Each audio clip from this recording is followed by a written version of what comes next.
A monster in a maze, a genius inventor, a love-struck princess, and an angry god that causes earthquakes. Sounds like just another Greek myth, right? What if I told you that the story of the Minotaur might be real? So the story goes kind of like this. There's a guy named Minos. He's the king of a powerful island civilization that we now call the Minoans on the island of Crete. Because honestly, we don't know what they called themselves. We called them Minoans after their king Minos. Their writing system, Linear A, still hasn't been cracked yet. So if you're looking for a life quest, maybe hop on a plane to Crete and become the hero who deciphers that language. Anyway, King Minos was supposed to sacrifice a beautiful bull to the god Poseidon. But he looked at the bull and it was just too perfect. He couldn't bring himself to kill it. So he did what any ancient king with poor judgment might do. He swapped in a lesser bull and hoped Poseidon wouldn't notice. Spoiler, Poseidon noticed. Now Poseidon, the god of the sea, didn't punish Minos directly because this was ancient patriarchy, male-dominated societies. Instead, he cursed Minos' wife, Pasiphae. The curse? She became very interested in bulls, like in love with a bull kind of interested.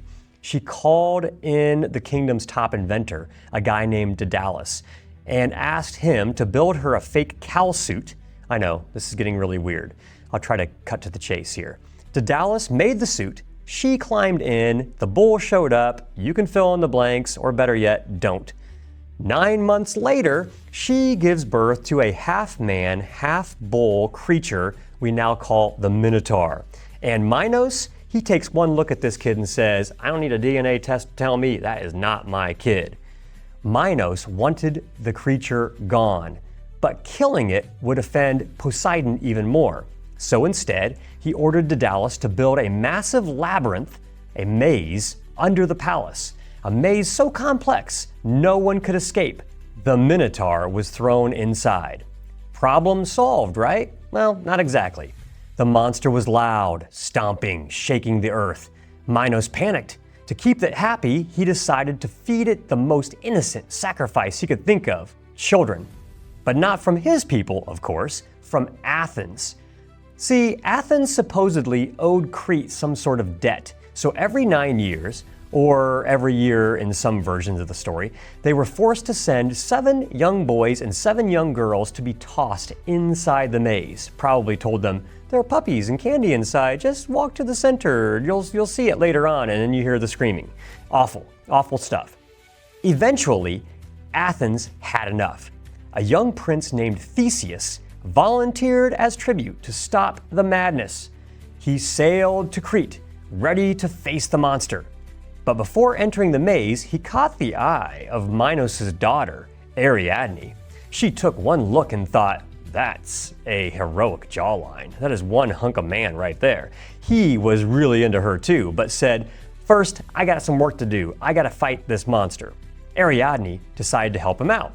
She gave him a ball of string, told him to tie one end at the entrance and unravel it as he walked through the labyrinth.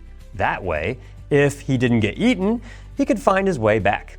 Theseus fought the monster, killed it, followed the string back out. Victory for Athens.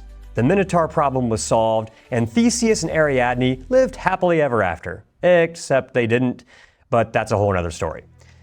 So that's the myth. Kind of crazy, right? But here's the thing. Archaeologists actually found a massive palace on the island of Crete with twisting maze-like halls. The Minoans were real. Their bull worship was real. And some of the creepier stuff, let's just say, it might not have been entirely mythical. In part 2 of the series here, we're going to dig into the ruins of Knossos, the evidence of sacrifice, and one of the biggest volcanic eruptions in human history. Could the Minotaur myth actually be a distant memory, an echo of something real? Stick around, we're just getting started.